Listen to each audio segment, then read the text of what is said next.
धीर्धेनं श्रवणपटे अतिवरा महावाक्य जनार्दन सच्चिदानन्दत्वं शरणं व्रजे यादवेन्द्रं दयादाता पुंडरीक्षा क्षीरसागरशयनं कमलनयनं नमस्तुते नमामि श्रीहरि। धैर्य से जिसको धारण किया जाता है, कर्णपटुओं से जिनका पान किया जाता है, ऐसे सच्चिदानंद भगवान श्री यादवेंद्र सरकार को मैं नित्य ही चिंतन करता हूं, नमन करता हूं। जिनको नमन करने से मंगलादि मंगल तो हो ही जाते हैं, साथ ही में बहुत बड़ा बल मिलता है मनुष्यों को। वाणी ब्रह्माणी करो वाणी पर नितवास, राम कथा वर्णन करूं पूर्ण कर मास। हे त्रिनेत्र त्रिलोचन स्वामी, जय भोले शिव नमामि नमामि। कमलेश्वर भोले भंडारी, अर्ज सुनो कलयुग त्रिपुरारी। शंकर सुवन केशरी नंदन, तेज प्रताप महाजगवंदन। झर झर गंगा झर गई सारी, निर्मल हो गए सब नर नारी। भारतवर्ष है शक्ति तुम्हारी, कृपा करो अब तो त्रिपुरारी। भगवान शंकर, द्वादशी का दिन था, शतभिषा नक्षत्र था, कलयुग में पंचक चल रहा था, गुरुवार में गुरुओं की श्रृंखलाओं को भगवान शंकर उमा जी को श्रवण करा रहे थे। तब उमा जी ने पूछा, महाराज विक्रमी संवत बदलने वाला है, 2021 में रामनवमी में भगवान मर्यादा पुरुषोत्तम राम का जन्म कलयुग में होने वाला है। इसे आप किस तरह देख रहे हैं? क्या परिवर्तन है? राम राज्य किसे कहते हैं? बहुत सुना बहुत सुनाया, बहुत सुने गुणगान। राम राज किसको कहे, बतला दो शिव भगवान। हे भगवान शंकर, आप हम पर कृपा रखते हो तो सुमुखी पार्वती आपसे राम राज्य का वर्णन सुनना चाहती है कि आपके इष्ट देव राम राज्य करते कैसे हैं, और संसार के जितने भी चक्रवर्ती सम्राट हुए सतयुग से कलयुग तक, वो राम राज्य क्यों नहीं कर पाते? राम और कृष्ण में ऐसी क्या विशेषता है, कल की भगवान में ऐसी क्या विशेषता है, महात्माओं में ऐसी क्या विशेषता है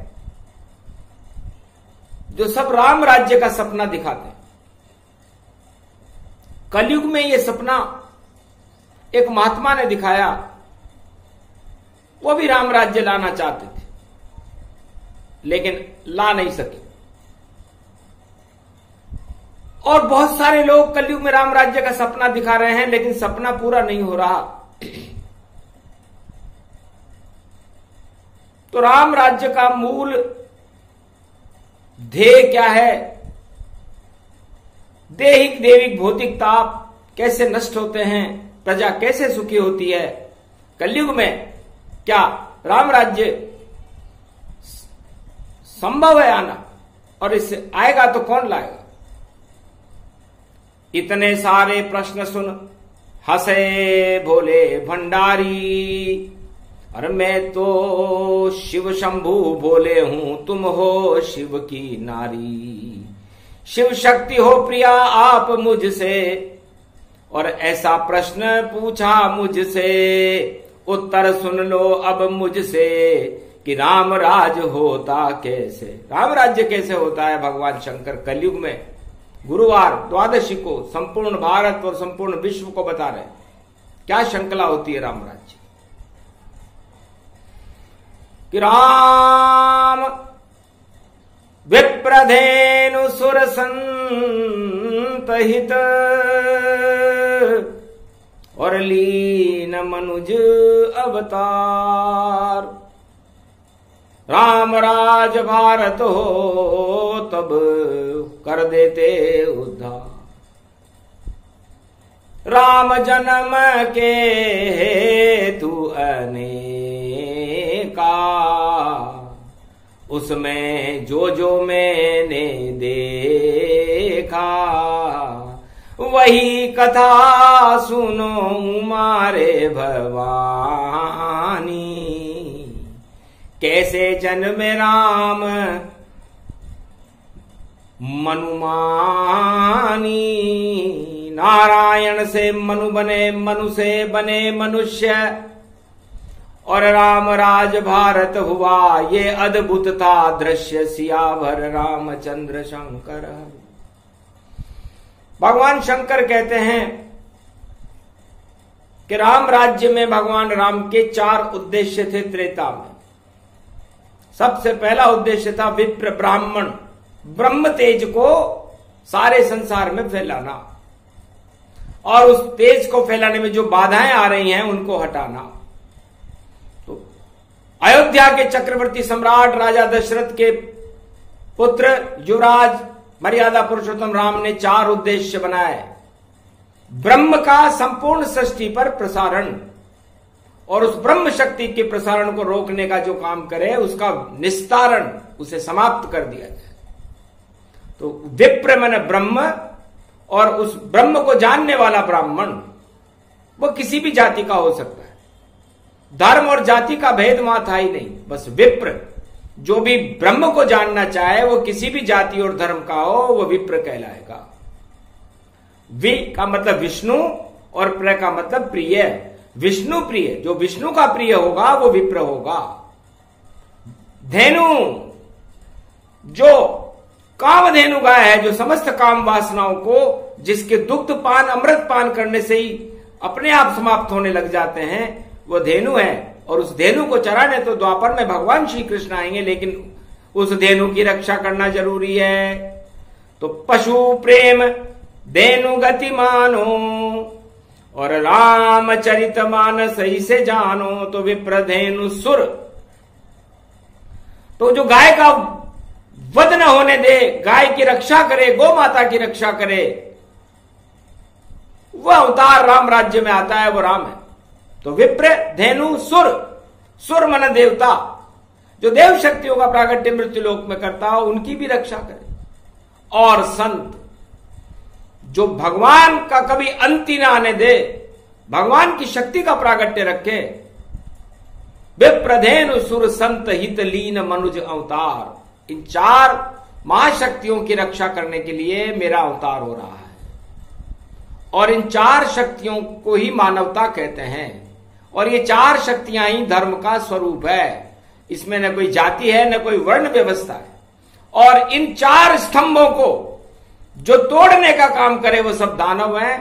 और वो दानव नीति रावण नीति कहलाती है, राक्षस नीति कहलाती है। जो राम की शक्ति को क्षय करे वो राक्षस है। मतलब राम को शक्ति को समाप्त करने वाले और मानवता को समाप्त करने वाले सब दानव है। और उस दानव शक्ति को समाप्त करने के लिए मर्यादा पुरुषोत्तम राम का भारत में जन्म हुआ।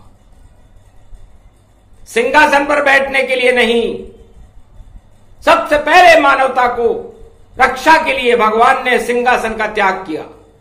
चारों युगों में ऐसा कोई राजा हमने देखा नहीं जो सिंहासन का त्याग कर दे, छोड़ना भी नहीं चाहता, चाहे छल से बल से कल से।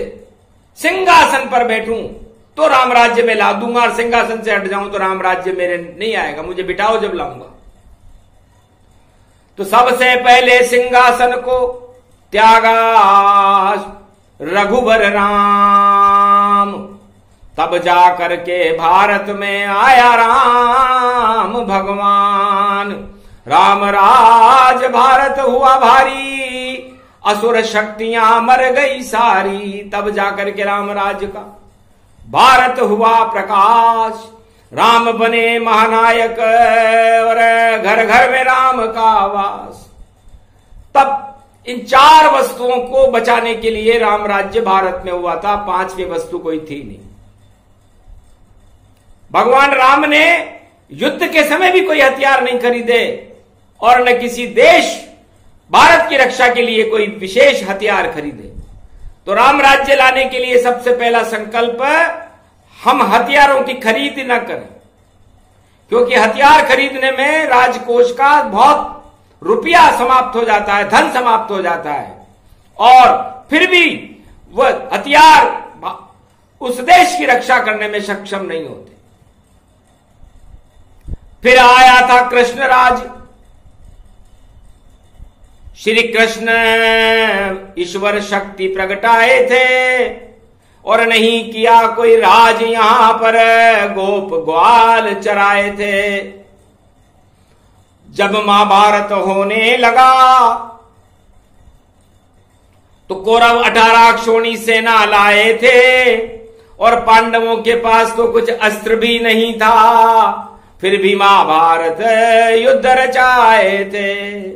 तो गीता का प्रागट्य हुआ और गीता बन गई ज्ञान, गीता ही हथियार बन गई, हुआ मानव कल्याण। तो गीता ज्ञान और कर्म शक्ति का उद्घोष किया श्री कृष्ण ने भारी, और हतनापुर में लाशें गिर गई, 18 क्षोणी सेना मर गई सारी, और युद्ध विजेता बन गए धनुर्धानी युधिष्ठिर अर्जुन जान। राज तिलक उनके हुआ, बोले कृष्ण भगवान। तो बिना हथियार के युद्ध लड़ा गया था महाभारत, जिसमें भगवान कृष्ण के पास कुछ भी नहीं था, एक रथ की लगाम उनके हाथ में थी और पीछे अर्जुन बैठा था जिसके पास एक धनुष था। बस एक धनुष में ही देखो और पूरा युद्ध लड़वाया था। 18 क्षोणी सेना मर गई और विजय धर्म हो पाया था। तो नहीं हथियार काम कोई आया, कौरव वंश सब गया खपाया, कौरव वंश का हुआ सफाया और मानवता प्रकाश प्रगटाया। धर्मराज युधिष्ठिर बन गए, जय जयकार लग जाए, धन्य धन्य भारत यहां जब राम कृष्ण प्रगटाए। तो राम राम राज्य लाए और कृष्ण कृष्ण राज्य लाए। द्वारका नगरी समुद्र के किनारे जाकर भगवान कृष्ण शयन कर गए, लेकिन उन्होंने कहीं का राजा बनना स्वीकार नहीं किया। तो अवतार वही होता है जो कभी राजा न बने, राज का ही त्याग कर दे, वो सबसे बड़ा अवतार है। चाहे वो रामा अवतार हो, कृष्ण अवतार हो या कोई कल्कि अवतार हो। और महात्माओं में सबसे बड़ा अवतार ऋषभदेव भगवान का हुआ, जो जैन धर्म के प्रथम तीर्थंकर हैं। अपने पिता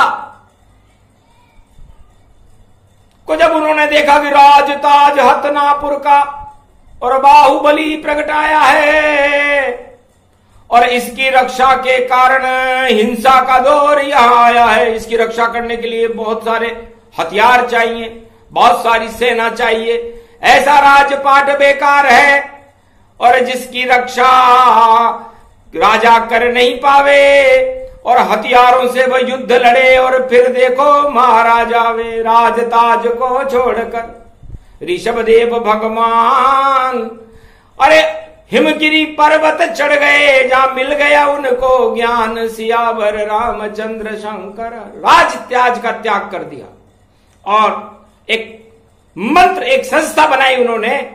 उस संस्था के अंदर जैन धर्म का प्रागट्य हुआ और उन्होंने कहा अहिंसा परमो धर्म, अहिंसा ही सबसे बड़ा धर्म है। हिंसा नहीं करनी चाहिए, न कोई हथियार खरीदने चाहिए, सबको अहिंसक बनाओ। हिंसा मनुष्य के क्रोध, काम क्रोध मद लोभ की अग्नि में जला देती है और मानवता का पतन हो जाता है।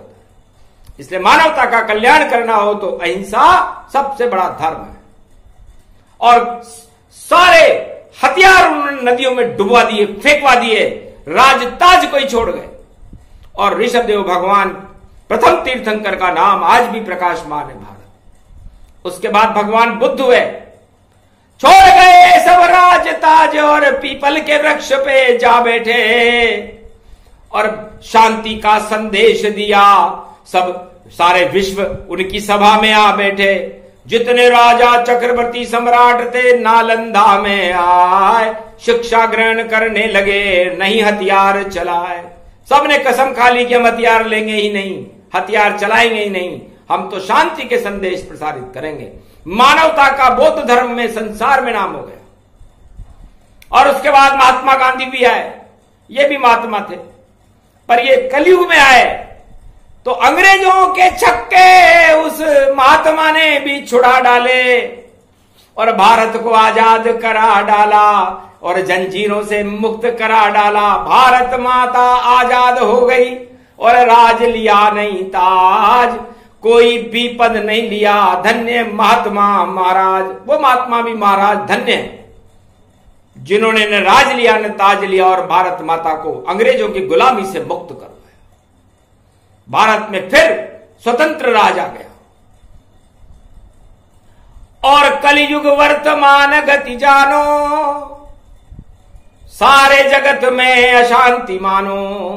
रोग चढ़ गए, आतंकवाद है, घर घर आतंक पुजाए, हथियारों की होड़ लग रही, सब खरीद रहे भाई। सब राष्ट्राध्यक्ष अपने अपने देश की रक्षा के लिए हथियारों की बड़ी खरीद कर रहे हैं। कोई अणु बम बना रहा है, कोई कौन सा यान खरीद रहा है, कोई क्या कर रहा है कि हमारे देश की रक्षा हो। अरबों खरबों रुपए में और लिए हथियार खरीद, पर फिर भी रक्षा नहीं कर सकते और छूट गई उम्मीद। तो अब आए कल की अवतारा, नहीं खरीदे हथियार ये प्यारा। हथियार खरीदेगा ही नहीं कल की अवतार, क्योंकि हथियारों में अरबों खरबों रुपया खर्च करना पड़ता है। वो अरबों खरबों रुपया यदि प्रजा पर खर्च किया जाए तो प्रजा का कल्याण हो, सभी अमीर हो जाए। राम राज्य एक पल में आ सकता है यदि युद्ध नीतियों में परिवर्तन कर दिया जाए और सारे देश शांति के संदेश को समझने लग जाएं। समझाने वाला कोई नहीं है, सब राजताज पर बैठने वाले तो अरबों लोग खड़े हैं, लेकिन शांति का संदेश देने वाला कल की अवतार तो अब आएगा। उमा जी 1 मिनट में सिखला देगा और देगा जब संदेश, शांति विश्व में हो जाएगी, मिट जाए कोटि कलेश। इस कारण ये कथा भवानी, राम राज मंगल में जानी। आगे पढ़े चैत्र नवरात्रि और देखो अमृत भर जाए पात्री। अमृत भरने शक्ति भारत और नए सम्मत में आए और राम जन्म होगा भारत में और शांति संदेश प्रगटाए। तो शांति भारत में जब आती है, चारों युगों का इतिहास उठाकर देख लो, जब कोई महामानव आता है और हथियारों को फेंक देता है, हथियार की खरीदारी बंद कर देता है ताकि प्रजा का कल्याण हो। क्योंकि अरबों खरबों रुपया सब हथियारों की होड़, पूरे विश्व और जगत में मची हुई है दौड़। सियावर रामचंद्र शंकर हरिओम, इस कोड़ को हटाने देखो हरि खुद आएगा। कल की अवतार अपने साथ शांति का संदेश लाएगा और भारत में राम राज होगा, उसे कोई रोक नहीं पावेगा। और ये शिव जी की वाणी है जो अमृत बन जाएगा। इस कारण श्री राम की कथा विचित्र अपार। रावण के हथियार विज्ञानशाला धरी रह गई जब तीर मारा सरकार। जब राम भगवान ने अपनी एक बांस की लकड़ी का एक छोटा सा तीर जब नाभि में मारा तो सारा विज्ञान लंका का धरा रह गया था। इतिहास गवाह पन्ने हैं और रामचरित मानस मानो, पढ़ लेना रामचरित भारत वालों और शक्ति राम की सब जानो। तो राम राज ऐसे हुआ और राम जगत साकार। राम सत्य का रूप है और राम जीवन आधार।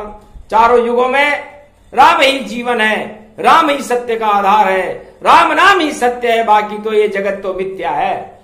और सारे संघर्ष इस मिथ्या जगत के सिंहासनों को प्राप्त करने के लिए संसार में कलयुग में मचे हुए हैं, होड़ लगी हुई है और मिल किसी को नहीं रहा। तो दुख का कारण, अशांति का कारण काम, क्रोध, मद, लोभ और हमारी लिप्साएं हैं। यदि हम हमारी इन लिप्साओं का त्याग करके हमारे मस्तिष्क और मन और आत्मा में शांति के अमृत को भरने लग जाएं, तो विश्व की सभी समस्याओं का समाधान एक पल में हो सकता है। और उन सभी समस्याओं का समाधान करने के लिए भारत में श्री भगवान कलंकेश्वर पधार रहे हैं। ये करी घोषणा शिव जी ने, अक्षर अक्षर ये सच होगा। 21वीं सदी का भारत तो और जगत गुरु भारत होगा। धर्म ध्वजा लहराए भारत की और सीमा लंबी हो। जितने भी पड़ोसी देश हैं सब भारत में लय हो। ये जितने भी पड़ोसी देश हैं भारत के, सब भारत में विलीन हो जाएंगे। ऐसा राम राज्य भारत में आ रहा है, जिसको भगवान शंकर उमा जी को कलयुग में सुना रहे हैं। आंखों देखा हाल है, अक्षर अक्षर सत्य, सत्य वचन शिव जी कहे और सुने महारानी।